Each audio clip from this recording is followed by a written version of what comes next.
ताली बजा करके महापौर जी का। और एक बार आप लोगों से कहना चाहिए, जोर से बोलिए, आदि गुरु शंकराचार्य की, आदि गुरु शंकराचार्य की। गौरव विद्यमान हो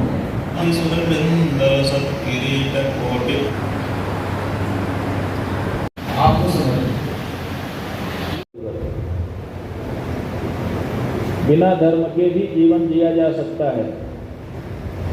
हाँ, बिना धर्म का भी जीवन हो सकता है, लेकिन वो जीवन पशु की तरह का होगा, मनुष्य की तरह का तो नहीं हो सकता। क्षणतेष्म परस्परम, ऐसा वातावरण देश में बन गया कि न राज्य था, न राजा था, न दंड था, न दांडिक था, धर्म से ही लोग एक दूसरे की रक्षा कर ले रहे थे। अगर देश के सभी लोगों के जीवन में धर्म उतर जाए तो पुलिस की जरूरत ना पड़े, प्रशासन की जरूरत ना पड़े, कानून बनाने के लिए संसद और विधानसभा की आवश्यकता भी ना पड़े। लोग एक दूसरे से धर्म के द्वारा ही रक्षित हो जाएंगे, किसी और को उनकी रक्षा के लिए आगे आने की आवश्यकता नहीं पड़ेगी। इतनी बड़ी शक्ति धर्म में है और उस शक्ति का हम प्रयोग नहीं जानते। भगवान श्री राम जब धराधाम से जाने लगे तो उन्होंने अपनी वसीयत दी। जैसे कोई भी अपनी वसीयत, अपनी इच्छा प्रकाशित करता है, भगवान श्री राम ने भी अपनी वसीयत में यही कहा, भूयो भूयो भाविनो भूमिपालान् नत्वा नत्वा याचते रामचंद्रः सामान्योऽयं धर्म सेतुर्नराणां काले काले पालनीयो भवति। भूयो भूयो भाविनो भूमिपालन्, भगवान श्री राम कहते हैं कि मेरे बाद समय समय पर होने वाले जो भूमिपाल माने राजा हैं, उनसे नत्वा नत्वा याचते रामचंद्रः, बार बार नमन करते हुए ये रामचंद्र याचना करता है, मांगता है। क्या मांग रहे हैं रामचंद्र जी आने वाले राजाओं से? सामान्योऽयं धर्म सेतुर्नराणां, जय राम। बेटे के लिए समर्पित करता है, पुत्र कि इन्हीं दो वस्तुओं को जोड़ने के लिए एक तीसरी चीज होती है और वही दोनों को आपस में जोड़ करके रखती है। आप गेहूं को पीस करके आटा बना करके अपने घर में रखते हैं, होकर के हम बिखरने के लिए अपनी नियति बना करके बैठे हुए। ये जो एकता है, एक कण से दूसरे कण की एकता, इस एकता को बनाए रखने में उस रस का, उस जल का, उस दूध का बहुत बड़ा उपयोग है। संसार में सबसे महत्वपूर्ण कोई वस्तु है तो कहना होगा बिना किसी संकोच के कि वो है धर्म। धर्म के बिना बाकी सब बेकार है, कभी नहीं। और जिसके जीवन में धर्म है वो जितने गहराई से है उतना ही शाश्वत उसका जीवन है। जितना गहरा धर्म आपके अंदर उतरेगा उतना ही लंबा और सुदृढ़ जीवन आपका होता चला जाएगा। ये बात बताई गई और इसीलिए वेद कहता है, लोके धर्मिष्ठम प्रजाः उपसर्पन्ति। संसार में जनता किसकी ओर जाती है? तो बताया धर्मिष्ठम, जो धर्मिष्ठ होता है उसी के तरफ जनता जाती है। अगर कोई धर्मिष्ठ नहीं होगा, आप यहाँ पर कई नेता बैठे हुए हैं, हमारे मधुसूदन जी हैं, अभिषेक जी हैं, ये लोग सांसद रह चुके हैं, विधायक हैं मोतीराम जी, मेयर हैं हमारी, ये सब लोग सबके द्वारा चुन लिए गए। जनता इनकी ओर आकृष्ट हुई, तभी तो इनको चुना। क्यों? भरोसा था कि ये धर्मिष्ठ हैं, ये जो कहेंगे सच कहेंगे, ये जो मन में हो कि ये जो कहेंगे सच कहेंगे और जो करेंगे भले के लिए, हमारे कल्याण के लिए करेंगे। एक इसका मतलब क्या है? इसका मतलब है कि जब इनको धर्मिष्ठ मानेंगे तो लोके धर्मिष्ठम प्रजाः उपसर्पन्ति। जो धर्मिष्ठ होता है, धर्म का पालन करता है, सत्य के न्याय के रास्ते पर चलता है, जनता उसकी ओर उन्मुख होती है, और जिसकी ओर जनता उन्मुख हो जाती है तो वही पिरामिड बन जाता है ऐसे ऊंचे। जिसकी तरफ जनता झुकेगी उसको ऊंचा उठा देगी, और जितनी ज़्यादा होगी उतना ही ऊंचा उठा देगी। तो इसलिए अगर भौतिक उन्नति भी किसी को प्राप्त करना है तो उसके लिए भी जरूरी है कि वो अपने जीवन में धर्म को अपना ले, समाविष्ट कर ले। बिना धर्म का जो जीवन है वो पशु का जीवन। शास्त्र कहते हैं कि ये जो धर्म संहिताएं हमने लिखी हैं, ये धर्म संहिताएं हमने मनुष्यों के लिए लिखी हैं, पशुओं के लिए नहीं। पशुओं का कोई धर्म नहीं होता, वो विचार भी नहीं करते। उनके सामने जो समस्या आती है बस उतने के लिए ही वो परेशान रहते हैं। भूख लगती है तब भोजन के लिए परेशान होते हैं, प्यास लगती है तब पानी के लिए परेशान होते हैं, नींद लगती है तो कहीं भी लुढ़क करके उसको प्राप्त करने का प्रयास करते हैं। खाना पीना, रोना डरना मरना, संतान पैदा करना, ये तो पशुओं और मनुष्यों में सामान्य ही है। आहार निद्रा भय संततित्वम समानमेतत् तत्पशुभिर्नराणाम धर्मो ही तेषाम् अधिको विशेषो धर्मेण हीनः पशुभिः समानः। धर्म ही है जो हमको पशुओं से अलग दर्जा देता है।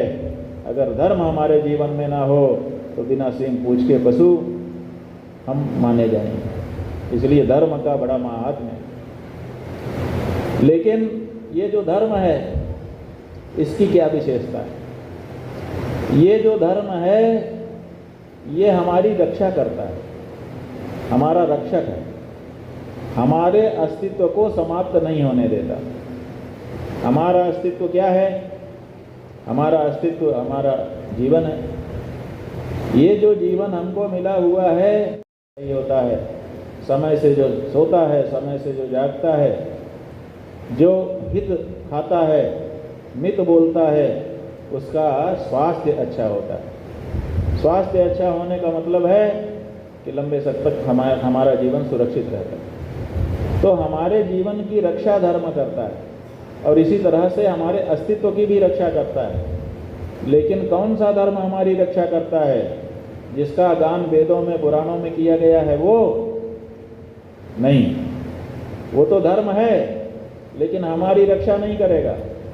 हमारी रक्षा वो धर्म करता है जिसकी रक्षा हम करते हैं।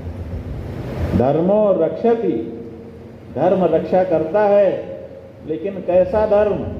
रक्षितः, जो हमारे द्वारा पाला गया धर्म है, जिस धर्म की हमने रक्षा की है वो धर्म पलट करके हमारी रक्षा करता है। तो उस धर्म से आपका कोई लाभ नहीं होता है। किस धर्म से लाभ होता है? उस धर्म से जिसको आप अपने जीवन में अपना लेते हैं। बिना धर्म को अपनाए, बिना धार्मिक जीवन जिए आप धर्म का लाभ अपने जीवन में प्राप्त नहीं कर सकते। इसीलिए हम सब लोगों को धर्म नियमों को जानना चाहिए और जानने के बाद उसको मानना चाहिए। आज हमारी परिस्थिति क्या है? परिस्थिति ये है कि भारत में जब से स्वतंत्रता आई है तब से हम लोगों को धार्मिक शिक्षा के अधिकार से वंचित कर दिया गया। आपको समझ में नहीं आएगा क्योंकि आपने ध्यान नहीं दिया है, लेकिन भारत के जितने भी सरकारी विद्यालय हैं उनमें पाठ्यक्रम लागू है और उन विद्यालयों में आप अपने बच्चों को हिंदू धर्म की शिक्षा नहीं दे सकते। और यही नहीं, अगर आप कोई धार्मिक विद्यालय खोलना चाहें तो सरकार उसको मान्यता भी नहीं देगी। क्यों? क्योंकि भारत के संविधान की धारा 30 में इस बात का उल्लेख किया गया है कि यहाँ का जो बहुसंख्यक है वो विद्यालयों में धर्म की शिक्षा नहीं दे सकता। लेकिन अल्पसंख्यक अपने बच्चों को धर्म शिक्षा दे सकता है। मुसलमान अपने मदरसे में बच्चे को नमाज कैसे पढ़ी जाए, कैसे हाथ आगे किया जाए, कैसे उठा जाए, कैसे बैठा जाए, ये सिखा सकता है, सरकार की अनुमति है। ईसाई प्रेयर के लिए हाथ को कब कहाँ ले जाना है सिखा सकता है। लेकिन हिंदू आचमन कैसे की जाए, प्राणायाम कैसे किया जाए, आरती किस तरफ से उठा करके किधर घुमाई जाए, ये नहीं सिखा सकता। यहीं से शिक्षा प्रदान करते थे। एतद् देश प्रसूतस्य सकाशादग्रजन्मनः स्वं स्वं चरित्रं शिक्षेरन् पृथिव्यां सर्वमानवाः। पृथ्वी में जितने मनुष्य हैं उन सबको अपने चरित्र से शिक्षा देने का काम हम करते थे। कभी हम अग्रजन्मा कहे जाते थे, हम जैसा करते थे वैसा ही पूरा विश्व करता था, हमारी नकल करता था। वही हम आज दूसरों की नकल करने के लिए बाध्य हो गए हैं। क्यों? क्योंकि जो हमारी शिक्षा थी उससे हमको वंचित कर दिया गया है। तो धर्म की बात ही हमको पता नहीं है। अब जब फिल्म केरला स्टोरी आई है तो उसमें लोग चर्चा कर रहे हैं, अखबार वाले छाप रहे हैं, हम लोगों ने पढ़ा कि एक कन्या उसमें कहती है अपने माता पिता से कि आप लोगों ने हमको हिंदू धर्म के बारे में क्यों नहीं बताया, अगर बता दिया होता तो शायद हम भटकते नहीं। ये हिंदुओं की जो मजबूरी है कि वो अपने बच्चों को अपने धर्म के बारे में शिक्षित नहीं कर पा रहे हैं। अब हम लोगों को इस मजबूरी से उबरने का अवसर आ गया है। हमको उबरना होगा और अपने बच्चों को खुल करके, अभी क्या हो रहा है, अभी ये हो रहा है कि हम लोग छिप छिप करके अपनी कोशिश कर रहे हैं। जैसे आप लोगों को ध्यान हो कि जब मुगल राज था तो जब हम अपनी कन्या का विवाह करने चलते थे तो कभी कभी मुगल आ जाते थे, आ करके कन्या का अपहरण कर लेते थे। तो हम लोगों ने क्या किया कि दिन में विवाह करना ही बंद कर दिया। रात के अंधेरे में इकट्ठा होकर के धीरे से विवाह करके सवेरे विदाई कर लेते थे। ये परंपरा ही चल गई। मुगल तो चले गए, सैकड़ों वर्ष उनको जाए गए हो गया, लेकिन डर हमारे मन में समाया हुआ है। आज भी इसी कारण से हम रात में जो स्थिर लग्न होता है वो निकालते हैं। हृदय हमारा संस्कार बन गया, जबकि जरूरत नहीं है। दिन में भी स्थिर लग्न होता है, दिन में भी विवाह हो सकता है, और सत्कार्य शुभ कार्य तो दिन में ही हमारे यहाँ बताए गए हैं। लेकिन क्या करें, मजबूरी थी।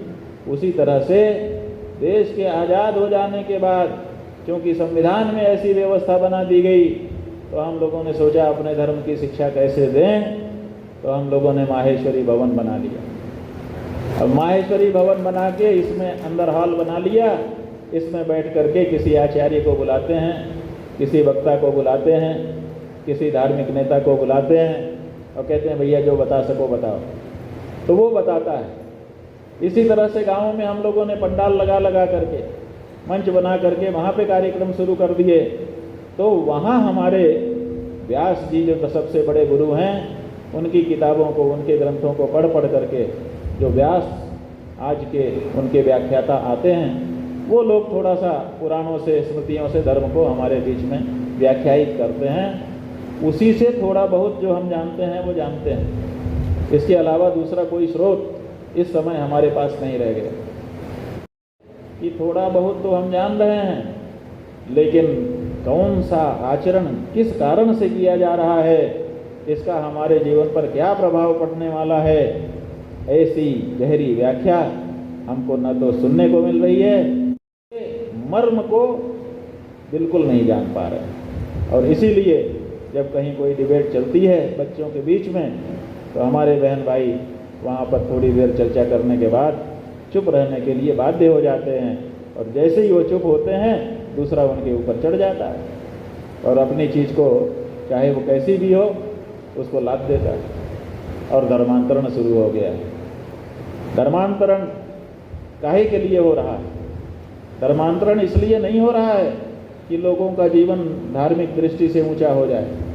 धर्मांतरण बंधुओं इसलिए हो रहा है क्योंकि कुछ शक्तियां हैं जो चाहती हैं कि पूरे विश्व में हमारा राज कायम हो जाए। जो हमारे इस्लाम वाले बंधु हैं उनका भी यही विचार है कि पूरे विश्व को हमको इस्लामिक बना देना है, तो वो धर्मांतरण कर रहे हैं। और इसी तरह से जो हमारे ईसाई बंधु हैं वो भी इसी विचार के हैं कि पूरे विश्व में ईसाईयत को कायम कर देना है। अब आप समझिए कि जब हमारे यहाँ का एक बच्चा या एक बच्ची कन्वर्ट हो जाता है, धर्मांतरित हो जाता है, तो उसका जीवन कितना उठता है, आज तक इसका कोई असेसमेंट नहीं हुआ। कन्वर्ट जो लोग हैं, चाहे किसी धर्म में गए हों, क्या हिंदू थे तो बीमार होते थे, मुसलमान ईसाई होने के बाद बीमार होना बंद हो गया? अगर बंद हो गया हो तो हम लोग भी विचार, समस्याएं और ज़्यादा बढ़ जाती हैं। लेकिन कन्वर्ट हो जाता है व्यक्ति और नकते राजा की तरह से चिल्लाने लगता है कि भगवान का दर्शन हो रहा है। आप लोगों को हो सकता है नकते राजा की कहानी न पता हो, हम सुना रहे हैं। नकते राजा की कहानी ये है कि एक पाखंडी था जो गुरु बन करके घूम रहा था, लेकिन पाखंड ज़्यादा देर चलता नहीं है। एक जगह पर गया, लोगों को पता चल गया कि ये असली नहीं है, पाखंडी गुरु है, तो उन्होंने उसकी नाक काट ली और नाक काट करके गांव से निकाल दिया बाहर। अब वो नकटा पाखंडी, उसने सोचा कि नाक तो कट गई, अब क्या करें, कहीं जाएंगे तो लोग हमारा बड़ा अपमान करेंगे कि तुम तो गलत व्यक्ति हो। तो उसने नाक के कटने पर भी ढोंग कर लिया। क्या ढोंग किया? नाचने लगा। तो लोगों ने सोचा ये नकटा नाच क्यों रहा है। कुछ लोग आए पूछने के लिए, भाई इतने खुशी हो के तुम नाच क्यों रहे हो, तुम्हारी तो नाक कटी हुई है। कहा यही तो, इसीलिए तो नाच रहा हूँ, इसीलिए तो खुश हूँ। लोगों ने कहा अच्छा, नाक कटवाने से खुशी, हमको भी रहस्य बताओ। कहा ऐसे रहस्य नहीं बता सकते, ये जो नाक हमारी कटी है इससे साक्षात परब्रह्म परमात्मा का दर्शन हमको हो रहा है और उसी से हम आनंदित हैं। अब संसार की किसी वस्तु से हमको कोई प्रयोजन ही नहीं रह गया। इतने अच्छे तरीके से उसने इस बात को रखा तो कुछ लोगों के मन में हो गया कि अगर भगवान का दर्शन होता है और नाक कट जाती है तो बड़ा सस्ता सौदा है, कर लेना चाहिए। तो लोगों ने कहा कि हमको भी हो सकता है। कहा भाई उसके लिए नाक कटवानी पड़ेगी। जो लोग नाक अपने पास रखते हैं वो लोग तो घमंडी हैं। अभिमान छोड़ देना है तब भगवान के दर्शन होंगे, इसलिए नाक कटवाने से दर्शन हो सकते हैं। तो कुछ श्रद्धालु थे, उन्होंने कहा कट जाने दो नाक, भगवान का दर्शन तो कम से कम हो जाए। पहुंच गए। कहा महाराज उसने चाकू पहले ही से रखा था, नाक काट लिया। अब काटते ही बहुत दर्द होने लगा, भगवान का तो कहीं दर्शन नहीं हो रहा था। लोगों ने कहा अरे भाई आपने हमारी नाक काट ली, भगवान का दर्शन तो अभी भी नहीं हो रहा है। तो कान पकड़ के बैठाया, कहा बैठो, सुनो, अब बाहर निकल करके अब तुम हमारी तरह नाचो। अब कहो कि भगवान का दर्शन हो रहा है, नहीं तो बड़ी बदनामी होगी, लोग समझेंगे कि कुछ गलत काम किया होगा इसलिए नाक काटी गई है। अब अगर तुमको इज्जत बचाना है तो जैसे हम नाच के अहो भाव दिखा रहे हैं ऐसे तुम भी नाचो। तो वो जो नई नाक कटा व्यक्ति था वो भी आके बाहर नाचने लगा। क्या करे, इज्जत बचाने की जरूरत। फिर दूसरा गया, तीसरा गया, नकटों का संप्रदाय खड़ा हो गया। लेकिन क्या करें, नाक कटवा चुके, अब अगर नाचेंगे नहीं तो और बदनामी होगी, इसलिए अपनी इज्जत छिपाने के लिए कुछ भी कह सकते हैं आपके सामने खड़े होकर के। लेकिन सच्चाई यही है कि स्थान भ्रष्टान शोक बनते, दंता केशा नखा नरा। दांत बड़े शोभायमान होते हैं आपके मुख में, केश बाल उन्हीं से तो आपकी शोभा है। नख, माताएं बहनें कितना रंगे रहती हैं। ये जो दांत हो, बाल हो, नाखून हो, ये शोभा पद स्वयं भी हैं और जिनके पास होते हैं उनकी भी शोभा बढ़ाते हैं, ये सही है। लेकिन कब तक, जब तक अपनी जगह पर हैं तब तक। जैसे ही दांत टूटा वो हड्डी हो गया, फिर उसको छूने पर भी हाथ धोने की ज़रूरत है। जैसे ही बाल कटा वैसे जब तक आपके सिर पर लगा हुआ है, अपनी जगह पर है, तब तक आप उसको धो रहे हैं, पोंछ रहे हैं, सुखा रहे हैं, सुगंध उसमें लगा रहे हैं। और कट गया तब थोड़ा सा भी अगर खाने में आ जाए तो पूरा भोजन ही आप छोड़ देंगे। शोभा है अपनी जगह एक बार छोड़ा, उसके बाद उसकी कोई शोभा नहीं। और ये कोई हम ऐसे नहीं कह रहे हैं। भारत के मुसलमान सब्सिडी लेकर के पैसा खर्च करके आज भी हज को जाते हैं, लेकिन पूछो भारत के मुसलमानों से, यहाँ पर कोई हो तो खड़ा होकर बता सकता है कि सऊदी अरब के मुसलमान उसको क्या मुसलमान मानते हैं? काफिर कहते हैं आज भी। 5-5, 10-10 पीढ़ियाँ हो गई मुसलमान हुए, यहाँ पर हिंदुओं से लड़ते हैं, अपने आप को बहुत बड़ा मुसलमान साबित करते हैं। लेकिन जब यही मुसलमान वहाँ जाते हैं सऊदी अरब, तो सऊदी अरब के मुसलमान इनको मुसलमान मानने से भी इनकार कर देते हैं। हज का पैसा ना दे तो घुसने ना दे सऊदी अरब में। क्या मतलब है कि पीढ़ियाँ बीत गई आपकी, लेकिन आपकी प्रतिष्ठा उस समाज में नहीं हुई। आपकी प्रतिष्ठा तो आपके समाज में हो सकती है जिसको आपने अपने आप ठुकरा दिया। तो इसलिए आपकी क्या प्रतिष्ठा है? पूरे विश्व में अपनी सत्ता स्थापित करनी है। और इसका बड़ा घाटा ये है कि जब हमारे यहाँ का एक व्यक्ति धर्मांतरित हो जाता है तो समझो कि जिस धर्म में गया है उस धर्म का एक अंश में शासन भारत में हो गया। जिस दिन सब लोग मुसलमान हो जाएंगे, यहाँ इस्लाम का शासन हो जाएगा। जिस दिन सब लोग यहाँ पर ईसाई हो जाएंगे, सब माने बहुसंख्य, केवल 60% अगर हो गए तो उन्हीं का राज कायम हो जाएगा और वो उसकी बागडोर दूसरे देश में बैठ करके संचालित करेंगे।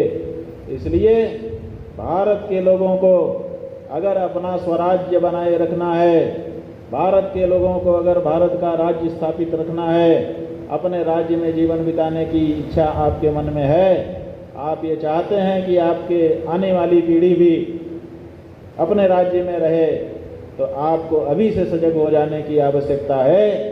किसी हालत में धर्मांतरण को हमको स्वीकार नहीं करना। धर्मांतरण को किसी हालत में आगे नहीं बढ़ने देना चाहिए और बढ़ करके उसका मुकाबला करना चाहिए। कैसे मुकाबला करेंगे? जहाँ धर्मांतरण हो रहा है वहाँ पर रेड डाल करके, वो कोई रास्ता नहीं है।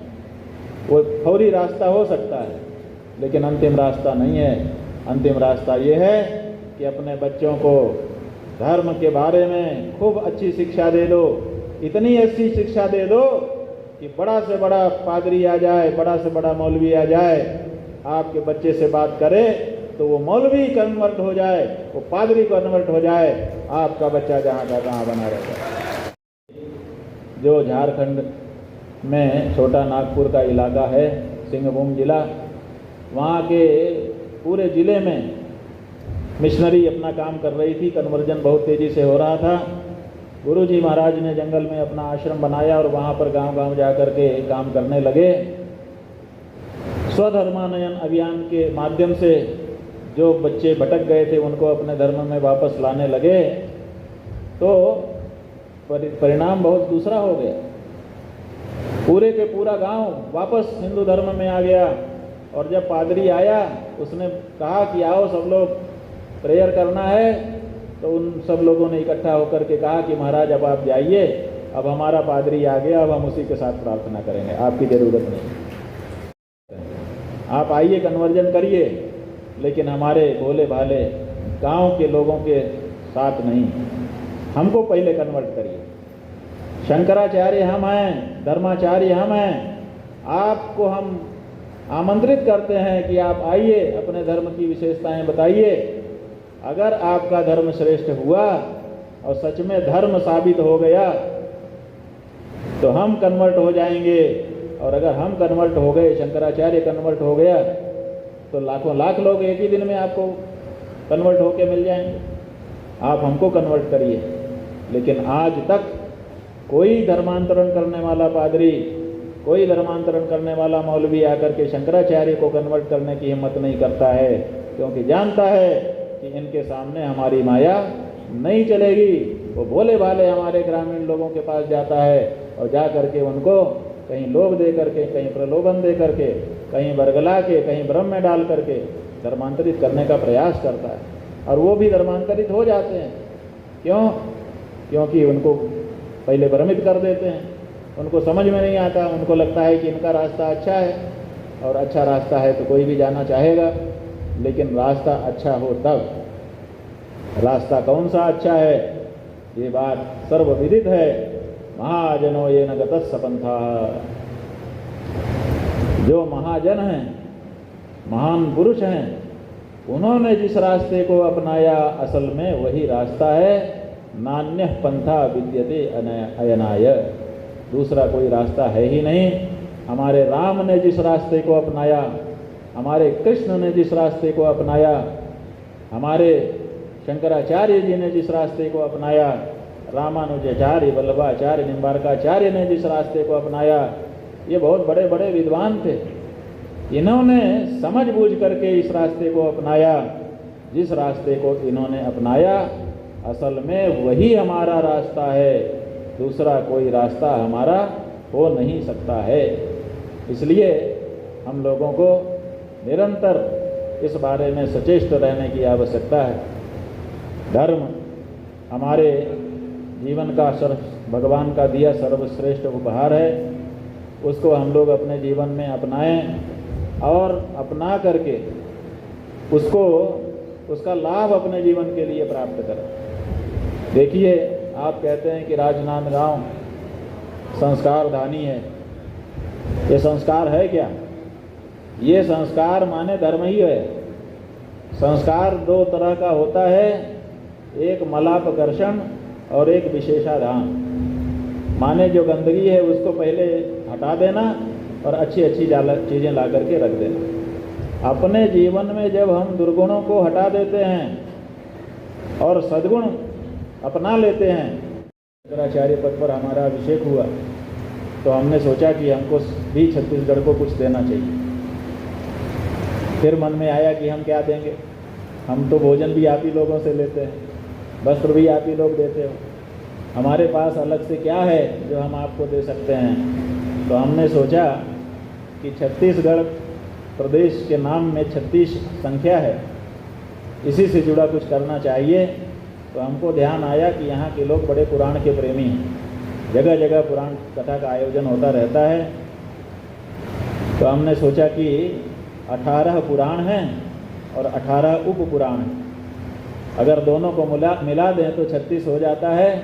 तो क्यों ना छत्तीसगढ़ के लोगों को 18 पुराण और 18 उप पुराण सुना दिया जाए।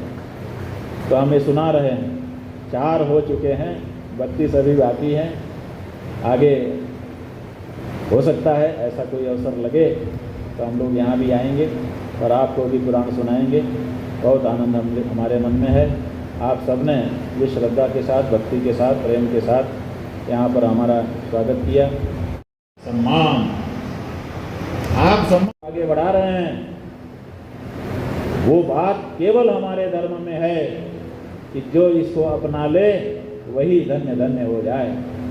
तो ऐसा दिव्य धर्म, परंपरा से सनातन धर्म हमको प्राप्त हुआ है। हम लोगों को मिल करके इसको अपने जीवन में उतारना है और सबसे पहला गौरव अपने आप को देना है, अपना सम्मान बढ़ाना है। अपना बढ़ाने के बाद अपने माता का, अपने पिता का, अपने धर्म का, अपनी संस्कृति का, अपनी सभ्यता का, अपने गांव का, अपने प्रदेश का, जो जो आपका अपना है उसको पहले तो जान लीजिए और जान करके उसके प्रति गौरव की भावना, उसको सम्मान देना शुरू कर दीजिए। देखिए भारत फिर से भारत हो जाता है कि नहीं हो जाता।